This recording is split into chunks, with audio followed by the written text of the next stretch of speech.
I'm very pleased to introduce Diarmuid to our Root and Branch journey, and thank you so much for giving some of your very precious time. As you can see, Diarmuid has spent so much of his life practicing ministry, as well as searching for meaning in many of the beliefs Christianity has handed on. Early in his training, Diarmuid had read the work of Teilhard de Chardin, and from there, his academic journey involved much research into paleontology and making sense of the Christ event within the story of the universe and our planet. Diarmuid's work covers many aspects of incarnation, inclusivity, the revolutionary Jesus, and our place in the planet, as well as adult faith, which he will unpack for us today. I'm very grateful to Diarmuid that all I have learned from Diarmuid, and welcome Diarmuid to our journey. Thank you very much. Thank you. Thank you very much, Sue, and good afternoon, everybody. Thank you all for being here. Looks like I'm in the midst of quite a number of friends. I can see quite a number of familiar faces. So the topic for our afternoon is adult faith development. My understanding is that you've been sent out the 2-page resume that I sent to the organizers. If for any reason you haven't received that, you can get it later from Mary Ring, from Sue, Penelope, or other members of the organizing group. So I'm going to be offering you a PowerPoint presentation, and you have all the main points on the page, so you won't need to write down too much. So if you just bear with me for a moment, I'm going to bring up the slides, and then we'll be ready to roll. Okay, so adult faith for the 21st century. So a little bit of the background here, just to put things in context. Many of you from various backgrounds will be aware of Erikson's stages of human development, which he first began to outline back in the 1950s, I think it was. And then his material became much more significant within psychology, sociology, and other branches related to human growth and development. Now, he covered the kind of traditional material, going right back to Freud and other people, particularly with a lot of emphasis on the early stages of our growth and development, from early childhood right through later childhood and up into adolescence. Up to Erikson's time, that's pretty much where the outline of human development finished. And the idea being that by the end of our teenage years, or approaching our early 20s, it was assumed that we had the intelligence and the ability to form a view of life that would then lead us fairly smoothly into the stage of young adulthood. And even to this day, catechetics, or the passing on of faith, not just in Christianity, but indeed in other religions too, works very much on the assumption that by the end of our teenage years, by the end of our adolescence, we are capable of grasping the essential doctrines of the faith, that we are capable of internalizing a healthy, wholesome sense of the faith, and then we have it for the rest of our lives. That was very much the view in psychology generally, as I've already said, up till about maybe the 1960s or 1970s. And then the landscape began to change significantly after that. Erikson went then on to talk about the next stage of young adulthood, following pretty much the conventional line that was there before him. That these were the years, mainly the 20s, during which we completed our training, whether through university or acquiring various life skills. We got a job understood to be a job for life, and we fitted into the sociological expectations of a heterosexual marriage, the construction of a home, and the beginning of a family. And so these features were seen then to be our major contribution as members of society, and what was started in the 20s is what was to be continued and what we would be doing for the rest of our lives. However, Erickson did add middle adulthood, which came to be known as midlife, and a great deal of thought and writing went into this in the 1970s and 1980s, noting some important emotional changes in life.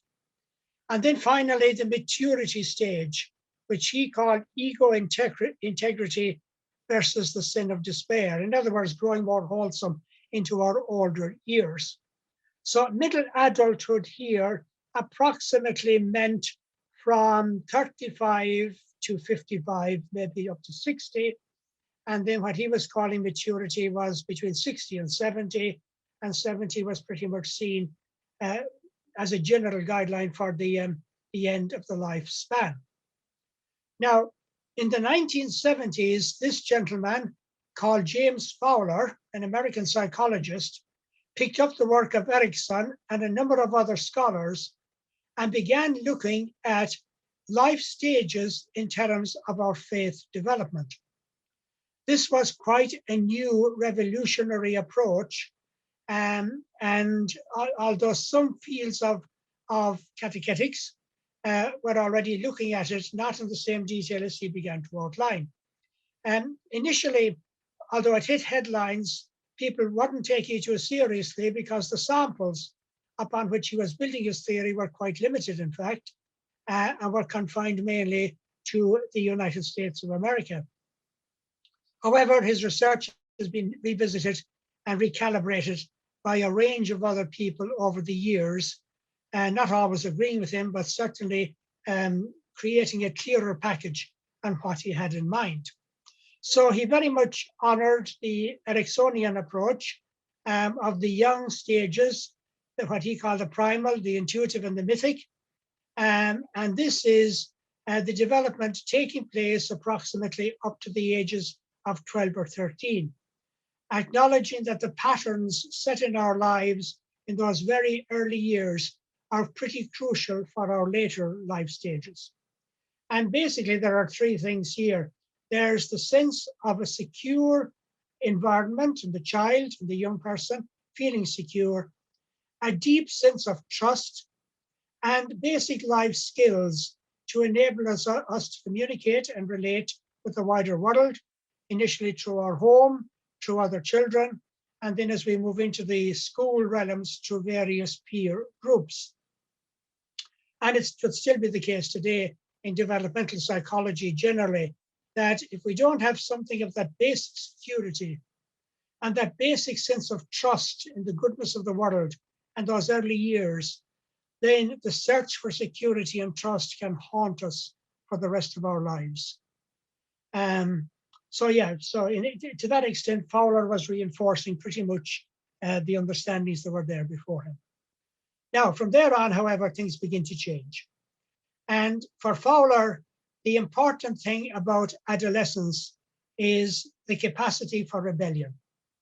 The need to acknowledge that, the need to affirm it, the need to be able to befriend people going through their rebellion. And for Fowler, the idea that we could come to some kind of a mature internalization of faith by the end of the teenage years made absolutely no sense whatsoever. And he strongly advocated that people involved in passing on the faith, whether in families and schools or through catechesis, should really look seriously at that assumption. That to him, the assumption just did not make sense. And his view on that, of course, was reinforced even more so by several of the evolutionary changes taking place in our world throughout the 1970s and the 1980s. And therefore, what I've done at the end of the screen, honoring the rebel is the big challenge here. While resisting the cultural expectation, strongly reinforced by religions all over the world, of attaining a sense of religious maturity by the late teenage years. But that really doesn't make sense anymore. And that still remains a major challenge, for not merely for Christian churches, but indeed for major world religions generally. It's a totally unreal expectation, according to the understanding of adult faith development. Now, the next stage then is what today we call emerging adulthood. And this is between the ages of 20 and 35. I'm sure we all know, all of us know some people that belong to this category that we would hold in very high admiration for a range of reasons. But the overview here, coming from psychology and the other social sciences, and no doubt some of you are aware of this already, that this is now emerging as the single most precarious and problematic of all the life stages. Part of the reason being is that adolescence, or what we associate with adolescence in the past, is now extended well into the 20s, and in several cases into the early 30s. So huge questions about identity are characteristic of this group, even to the extent of many people wanting sex changes, for example. The people that typically end up in suicide, unfortunately, the research across, at least across the Western world, shows that the majority belong to this age group.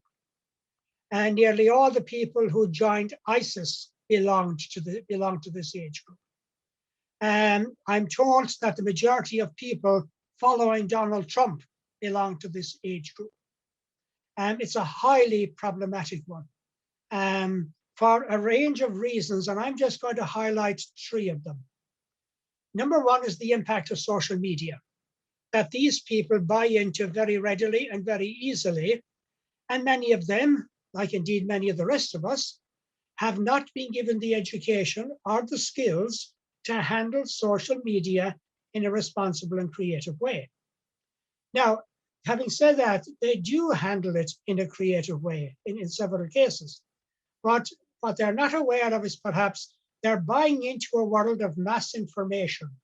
And the mass information can be overwhelming a lot of the time. And it begins to take a big emotional toll on their lives. On the other hand, they are remarkable for the amount of connectedness they make across cultures, across differences, and they build bridges where previous generations did not build them. So the access to the social media has both positive and negative features to it. Secondly is the issue of employment and work. So I show you an image there of Robert McAlpine, the famous McAlpine builders. And the statistic I'm offering you is at least 10 years old, in which McAlpines, going back 10 or 15 years ago, had 1,100 people in Britain alone, this was now. In Britain, they had 1,100 people employed in the organization, in the construction business. But they had only 21 on their paid books, having full salaries with the guarantee of pension and so forth. All the other workers were on what we call contract labor. And that's going to be the pattern for the future. It does seem. It offers flexibility and fluidity and so forth, but there's also a huge insecurity going with it. And whereas on the surface, I see this with my nephews and nieces, they seem to enjoy it and see a value in it. One of my nephews is forever talking about the 6 months piece of work he'll do. He's an engineer, and then take 3 months off to go and travel the world and so forth. But deep down, it seems to me, there are insecurities here that touch the deeper layers of people's lives. And I think that's part of the problematic that we're seeing in this particular age group. The notion of a job for life is a thing of the past. And then there comes with it, with the new developments, this high level of insecurity and the fluidity that's needed. And then the third area depicted by the word fluidity is the whole area of human relationships, and particularly more intimate relationships. Here we're touching into human sexuality, but human relationships across a range of other parameters or other metrics. My own sister mentioned to me several years ago that she was very conscious of the intensity of the friendships that many of her daughters were having with many of their friends. And she wondered how they were handling that emotionally and psychologically.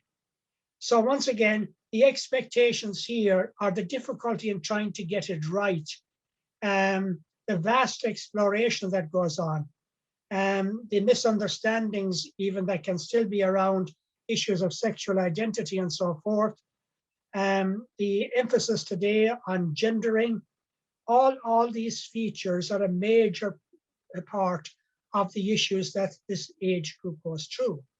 Increasingly, of course, we find some of these issues also in the adolescent years, but I think they impact more strongly on this particular age group. Those of them that do end up in some kind of a fixed permanent relationship, I noticed that all my nephews and nieces who are married were in their 30s before they got married. And I think that's really important. And they do seem to have good, happy marriages. But that's going to have an impact then for their later lives. So one of my nieces had a baby just recently, and she's 41 years of age. That means she's going to be involved in child rearing right into her mid-late 50s. And that has implications then for the next stage known as midlife. A lot of talk about this in the 1970s and 1980s, seen as a time of major transition. But the problem nowadays, I think, is, well, the focus of attention has gone off midlife quite a bit, because as I've already said, I think because the stage of emerging adulthood takes so much longer to work through, then people are more directly engaged with issues of work, with issues of family, with issues of more committed relationships in their 40s and in their 50s. So giving attention more explicitly to midlife doesn't have the priority perhaps that it had some years ago. And then finally is what James Fowler called the stage of universalizing faith. There are two stages to this. There's the kind of 60 to 70 stage, which has to do often with retirement and the adjustments that come with that. And then there is the 70 plus. And this is an enormously important one, and I'll talk about it later, because my personal conviction is that the future of faith development across all the major religions is going to be heavily dependent on this group. It's from this cohort that the wise elders are emerging, and they're going to be quite crucial for our future. So to get things in context here, I want to remind you that as of this year, 2020, we have more people now on the planet over the age of 60 than under 16 for the first time ever. The world population is growing old and doing so at a rapid rate. This has implications for all aspects of life: politics, economics, social reality, and religion. And what James Fowler highlighted, that if people can negotiate the earlier stages in a good enough way, because none of us get them perfect, then the chances are that in this stage, people will grow into what he called a universalizing sense of faith, a sense of joy at the enormity of life, a desire to enter more fully into the cosmic planetary reality of life, the desire to move away and move beyond all closed ways of thinking and feeling. And this is what we call the stage of the wise elder. The unfortunate thing is, which I'll comment again in a moment, is that this is also the age cohort that suffer from some of the worst stereotypes our world has. And that's a barrier to the realization of what's being highlighted here. Therefore, when it comes to adult faith development or adult faith formation, I highlight here two of my own books, Adult Faith, and then one of my more recent books, When the Disciple Comes of Age. There's an issue of truth, there's an issue of honesty, and there's an issue of hope.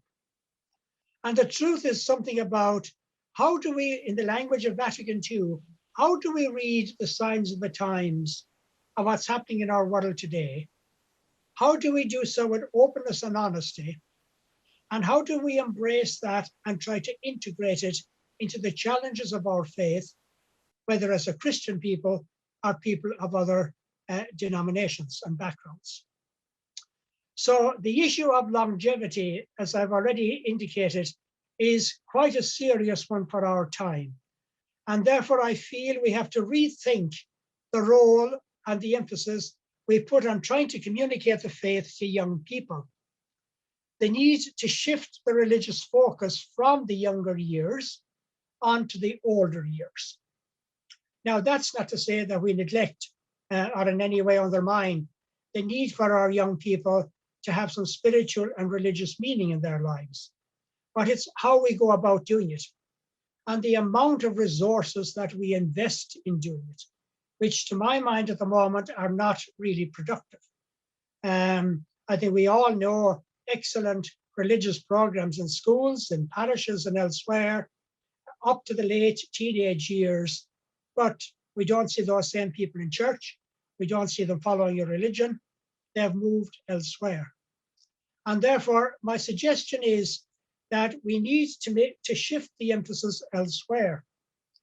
And if we are indeed to bring our young people with us, our younger people, and this includes the teenagers and the young adults, if we're to bring them in more integrated and wholesome ways, then I think there's a big onus on this particular group, the group I would call the parental adults. And I'm looking here, therefore, at an age category of approximately 35 to 55. These are the people entrusted with parental responsibilities. Unfortunately, still in many parts of the Christian world, one can find parents who think it is important for their children to have a good religious education, but they themselves have done little or nothing to update their own understanding of faith or their own understanding of religion. And if you take a typical child today, around the age of 7 or 8, in the Catholic context, receiving its first Holy Communion, it's likely to be asking its parents a range of questions because this child is coming out of a world of mass information. And there's a great danger that the parent will give it the answers that the parent itself learned when it was making its first Holy Communion. And that would be a totally inappropriate thing to do. And so therefore, how do we begin to equip and prepare and support and animate and encourage that particular generation so that they in turn can befriend and support and affirm the younger people growing up? I think we have long known that there's very little schools, and it's even more true today, there's very little schools or parishes can do if there isn't already an integrated foundation of faith in the home or in the more intimate circle of our early lives. And that's what I have in mind here. There's a mentoring that needs to go on. There's a forum that on the one hand can be very open, but also very supportive, through which people can have the conversations that need to take place with our younger people. And I think they stand a much better chance then in beginning to integrate a more meaningful faith. And then the other crucial group, it seems to me, is that of the wise elders. And I'll spell that one out in a moment. So once again, there's the truth, the honesty, and the hope. For hope, yes, okay. Now, coming then to the first group, this parental age group, which roughly fall into the age category of 35 to 55. So the phrase from St. Paul, first letter to the Corinthians, when I was a child, I thought like a child, I spoke like a child, I reasoned like a child. Now that I'm an adult, I do it differently. But you see, that's not what we have been told. And there's a great risk that this particular group have not been told it. They've been told what you learned as a child, what you learned in your young years is what you pass on to your children. That's what you cling onto. But in terms of life stages, our whole understanding of faith changes and is meant to change quite dramatically as we go through the different stages. And therefore, the appropriation of adult ways of understanding, of adult ways of engaging, become hugely important from our 20s on. One of the major challenges here is how do we outgrow the damage of dualistic splitting? So dualisms, earth versus heaven, body versus soul, matter versus spirit, sacred versus secular. Many of you will remember the famous statement of Margaret Thatcher. Yes, you go to church on Sunday and that's your time for God. And from Monday on, it's the market. And the two never meet. That's dualistic splitting. We have all suffered horrendously, I think, from this dualistic splitting. And therefore, how do we assist our adults to build bridges across those divides so that they in turn can be the mentoring supportive group to help the younger people to do it? Passing on the faith in a world of mass information. I've already touched briefly around that. I think often parents are bewildered by what their children are doing with all modern gadgetries and the access they have to internet, to social media, and so forth. Parents don't need to know all the technology that's involved here, but they certainly do need to have some sense of the psychic energy that's being invested here, and to have the skills to be able to more openly and creatively communicate with younger people in addressing these issues. Shifting the focus from sacramentalizing to evangelizing. By evangelizing here, I mean being people of the good news. So parents can often be very zealous in getting their children to the church or whatever it is, or in the schools to prepare them for the sacraments. But there's work that needs to be done before that, which is much more central. A lot of churches and church programs particularly try to include parents in their sacramental programs and get them involved.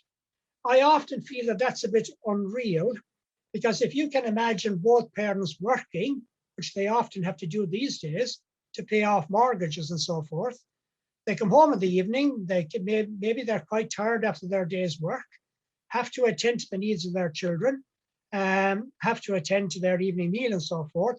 Then to expect them to come out for an evening session, I think maybe is pushing things a bit far. There's a whole rethinking that needs to be done there, prioritizing evangelizing over sacramentalizing. And in that context, how do we develop and how can we help our adults to develop the self-confidence to do much more home ritualizations? In our ancient story as a human species, we have been doing ritual for 70,000 years, going back to the ancient customs of burying our dead. We have archaeological evidence to show that. The capacity for ritual making is deep within every one of us. But unfortunately, that capacity has been robbed from us and undermined because we identify, or the church identifies, sacrament as the one and only way in which that can be articulated. And in many cases, the link between sacrament and ritual is completely missing. So how to encourage, support, provide some resources for our adults to begin exploring rituals. And I'm thinking particularly of rituals around the table and the sharing of food, and a range of other rituals that should begin in the home long before we have sacraments in our churches. Then I think our young people and our adults will be in a much better position to see the deep richness of sacramentality. Create space for reading and dialogue, which often our adults just don't have the time or energy to do. And what are some of the adjustments that may be needed there to include it? And then finally, encourage and facilitate peer support for our adult faith seekers. The questions that our parents, have, that people of this age group have, where can they take their questions to, so that their questions can be heard and addressed and spoken to in a way that's mutually respectful of the adult. Okay, that's all I'm going to offer on that one for now. Moving on then to the other group, which as I've already said, I think is going to be hugely significant for the future, not merely of church, but of our entire civilization. This group will be the major voter in all matters to do with politics for the future. They'll be the major consumers. Now, if you look at modern advertising, it's very glitzy, it's very superficial, and it's aimed at the young. But as the dominant shopper becomes more and more of an older person, that will have to change. because older people go more for more sustainable values, the values that will make a difference to our quality of life, and the values that will be much more congenial for healthy ecological and environmental realities. So some of the major challenges arising when we're dealing with this group: be truthful and honest about the demographic shift of our world today. Our world is growing older. The population is growing older. We have got to take the older cohort much more seriously, not simply because they're the dominant numbers, but because they bring a richness of experience and wisdom that's going to be critical for the future of our civilizations. Secondly, we need to educate ourselves and everybody else beyond the crippling stereotypes that we impose upon this age group. I'm going through this at the moment myself with one of our staff that who is now 66 years of age. According to employment law, we're obliged to retire her. In other words, we offer her retirement. She may apply to continue working with us. It will only be 1 year at a time. But basically, behind that statement, the need to retire her, what it translates down to is the need to fire her, to get rid of her. Because she's at this age, she's considered no longer useful for really making money. She's going to be a liability on the health service from here on to one degree or another. These are cruel, crippling stereotypes that really do need to be addressed. And our churches and our religions need to address them because we're doing a grave injustice, not merely to this particular cohort, but to all of us in terms of a more integrated understanding of our species at this time in evolution and history. Thirdly, befriend and affirm our older people in their universalizing sense of faith. So again, because of the conditioning, I think we all know older people who are nervous and fearful and concerned about their health, and in the traditional language of the church, preparing to meet their God. But what about the ones that are moving into a bigger universalizing sense of faith, who are rejoicing in being part of something bigger, wider, and deeper? I have met thousands of those people in my lifetime. They're around. And the contribution they could make to faith communities is absolutely enormous. But somehow the openings are not there because firstly, the recognition is not there.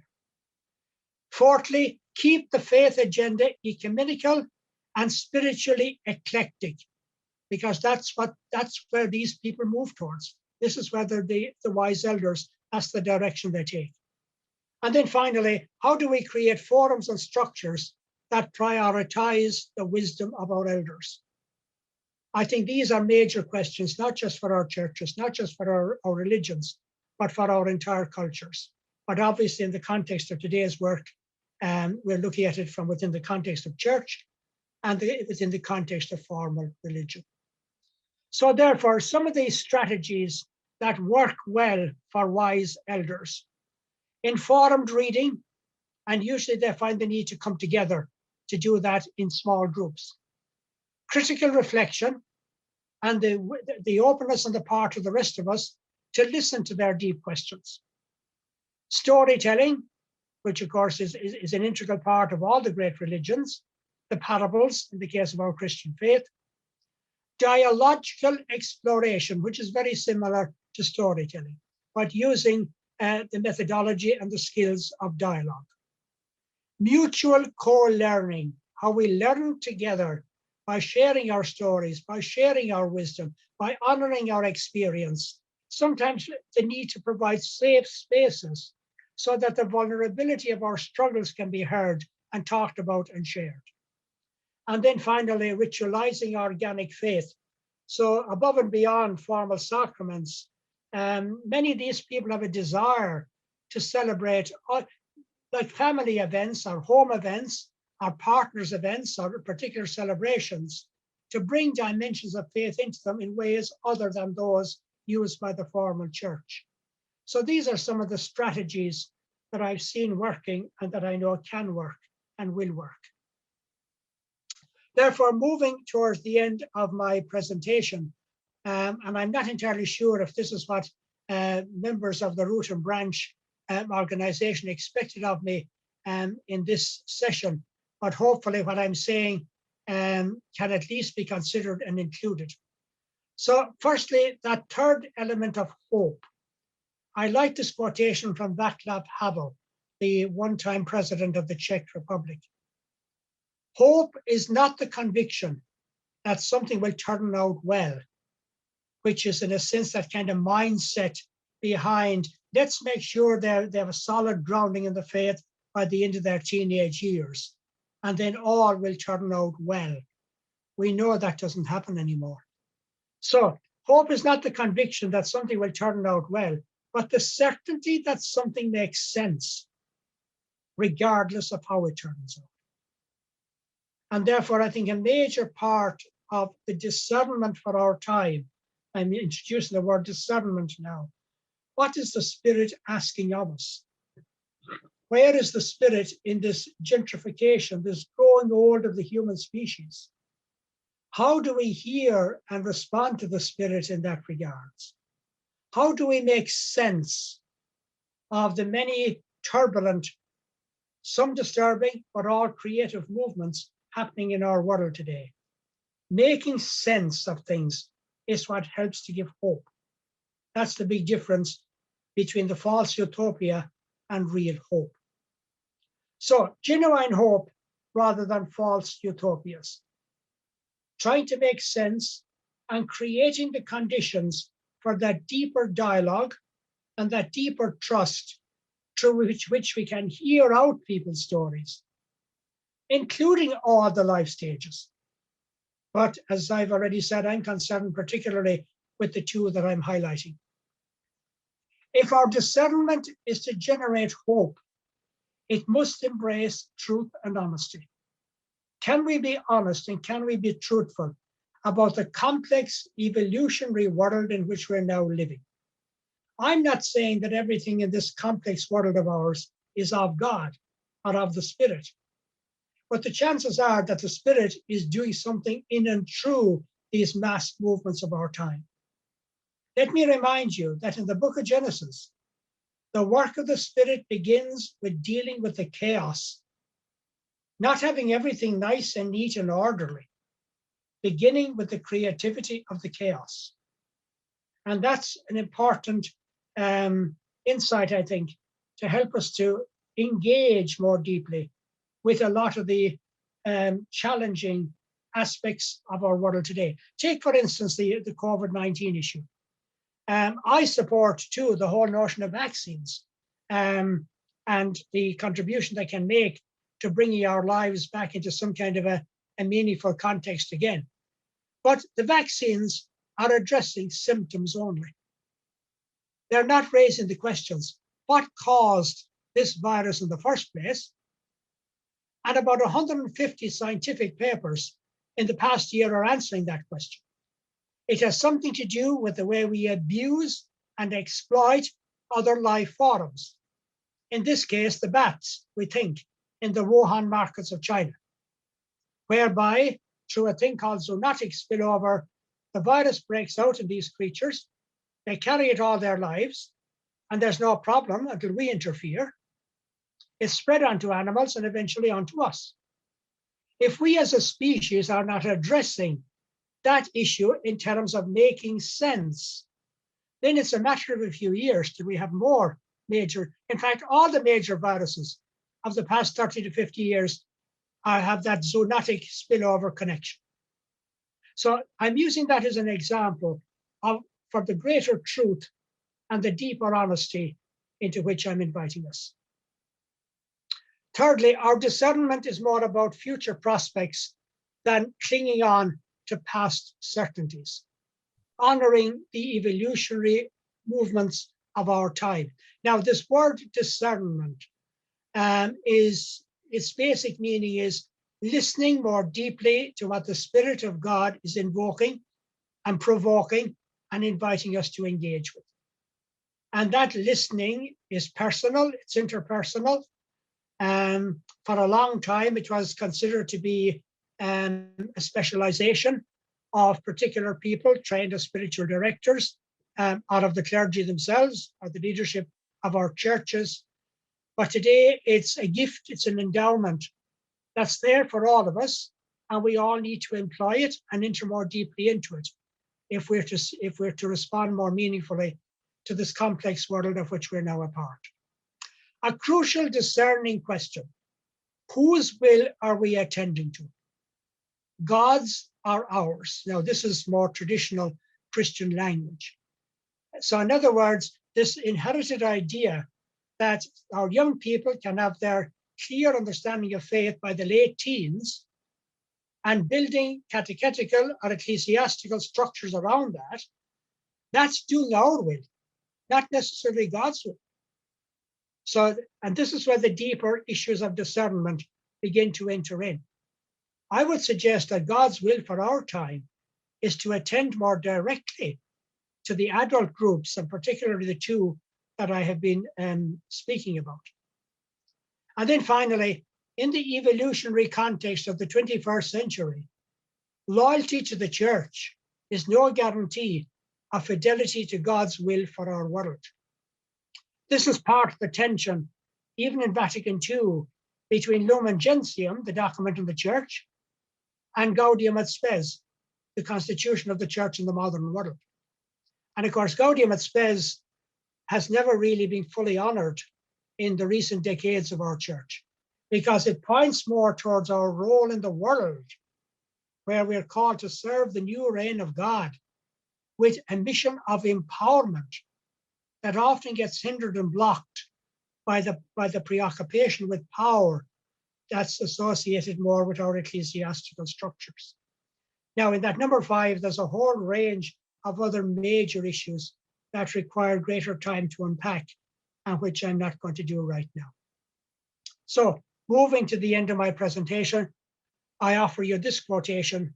It's at the end of your page, where I put it alongside the page 2 of your handout.